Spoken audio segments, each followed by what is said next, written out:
1, 2, 3, 4.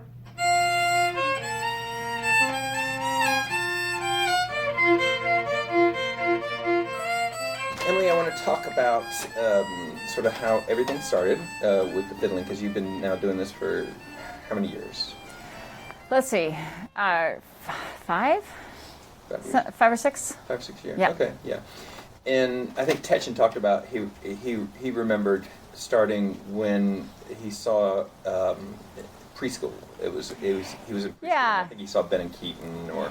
Yeah, and there used to be some kids who played outside the preschool. You had Right. fiddle jams there. There's a whole group of them, and he was very intrigued by that. Right.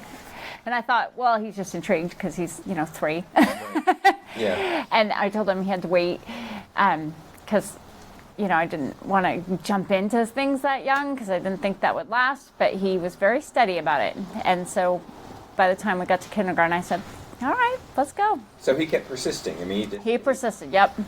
What would you describe as sort of like if you had to summarize the experience, is it kind of like dragging him along, or has it been more like he's been kind of into it? So. Yeah, I think it definitely has cycles, and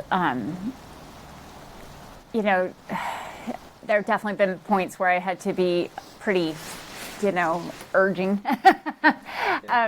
But I've never. My philosophy is that when you say you're going to do something, you don't just stop in the middle, but that there are points at which you can make a decision whether to re-up or not. And so there have been certainly times where he said, I'm done, and I'm like, well, we're not going to stop right in the middle right now, but I'll tell you what, if you can make it to this point, then we'll talk.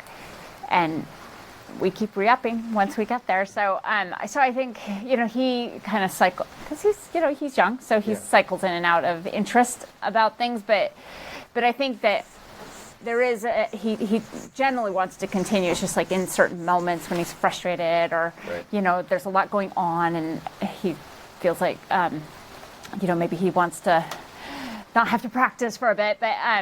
But generally we come back to it. So. Right. At least so far.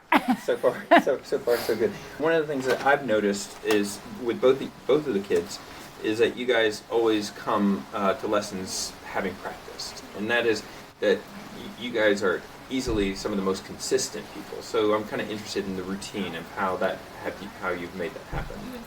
Right. Yeah, and when I was young and doing an instrument, there was a lot of pressure to practice a fair amount, and it just quickly became apparent, especially when I was dealing with a 5-year-old, that was just not a realistic expectation. But practicing a little, and I found that I could get him to practice for a few minutes several times a week, and then just sort of building an expectation of like, well, if you practice this much, that's enough, but not like trying to push too much. Mm-hmm.